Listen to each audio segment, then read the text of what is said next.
Okay. I don't know how well the audio will sync up, but we'll try this for the first time. This is an example from the Ingenuity quizzes that can come up with congruent figures. You see the 1 mark, 2 marks, 3 marks there. It's a little harder to. Okay. So what that means is that it shows you which parts are the same. You could have these marks on the side of a triangle to see how long the side is, or on the angle to see how wide the angle is. Like 1 mark and 1 mark shows you that those two angles are equal to each other. And similarly, if you look at the 2 mark ones, got the 2 marks there and the 2 marks there, those two angles are equal to each other also. The ones with 2 marks are the same size in terms of how wide the angle is, the number of degrees. And the biggest angle in these triangles is the 3 marks and the 3 marks. Those are the same.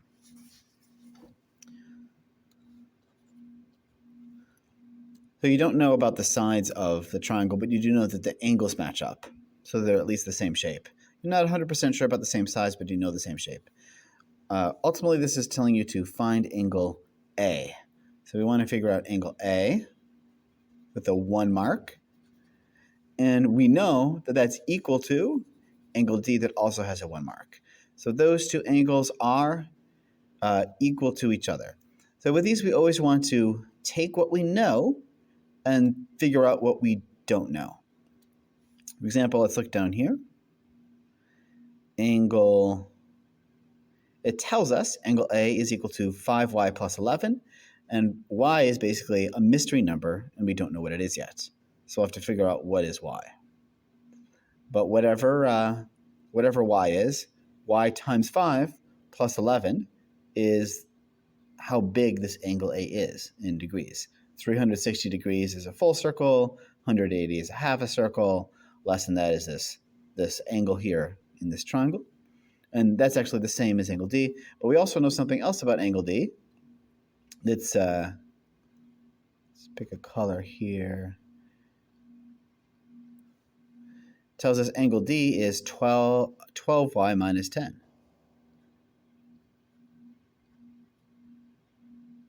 So the same y, the same mystery number y, is 12y minus 10. So those we see we have what A is and we have what D is, and we know those are equal to each other because of the 1 mark and the 1 mark. A equals angle D, so that means we could take this purple one, and make it equal to this green one.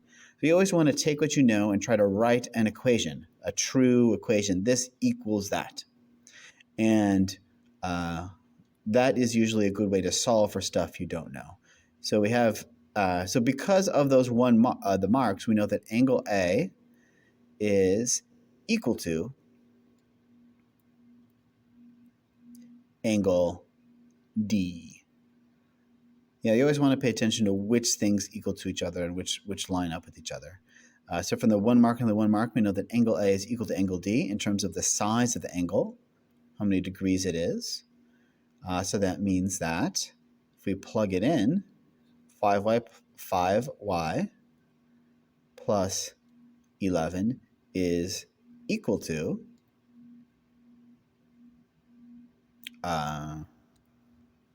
12y minus 10. So there's an equation, and from this, we wrote down what we knew to figure out, and the rest of the stuff we don't really even need. It's kind of like extra information to confuse you. Here we have a true equation. Green stuff equals purple stuff. So we could use this equation to figure out what is y. What is y?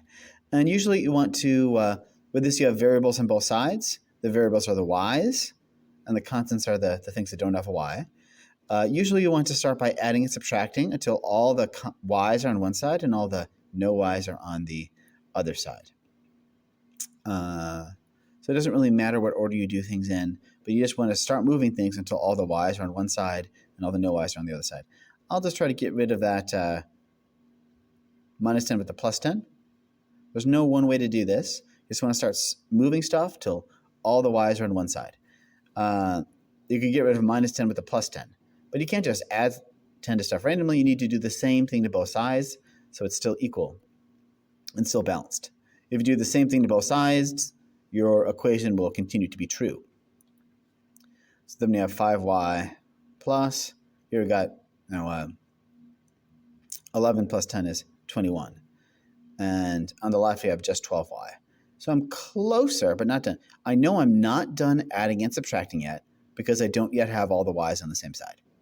So I need to do more adding and subtracting. So if I'm trying to get all the y's on one side and all the constants with no y's on the other side, the thing I need to target is this 5y. So that's what I want to target next. So next I want to move that 5y. It's a plus 5y. I can kill a plus 5y with a minus 5y. We're always thinking in opposites. And as always, you have to do the same thing on both sides. So then we have 5y plus 5y is nothing, 0. So we just have 21 equals 12y minus 12y's. How many y's do we have? We've got 12 y's minus 5 of them gives you 7 y's left. And now I know I am done adding and subtracting because all the y's are over here on the right, the constants. All the no y's are over here on the left, the constants. And usually after you are done adding and subtracting, you usually finish with dividing or maybe multiplying. I want to get y equals the answer, so I want y to be alone. Y is not alone yet because we've got a y times 7. 7y is y times 7. So we want to do the opposite of times 7 with a divided by 7. And we still want to do the same thing to both sides. So we can make y alone with the divided by 7. So we need to do divided by 7 on both sides.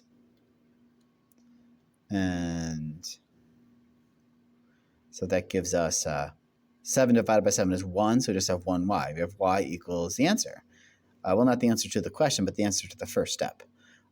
21 divided by 7 is 3, so they gave you nice numbers to work with. So we figured out what y is, but we always got to remember what the question is. It's not asking you what is y, it's asking you what is angle A. But we could take what we know about angle A and what we know about y and plug in. If we know y equals 3, we could plug that into this green one up here to figure out what that is. Maybe I'll start another thing on the side here. I'll try to use a different color so you could see that that's something different. So angle A, that's what we're trying to figure out. What is angle A? Equals 5y plus 11. So we could just take that and plug it in.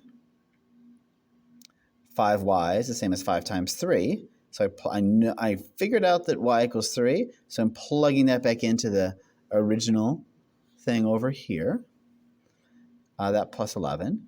So angle A is 5 times 3 is 15 plus 11. 15 plus 11 ends up being 26 degrees. That's what angle A is. And that is our final answer. It's asking what's angle A, and we figured that out.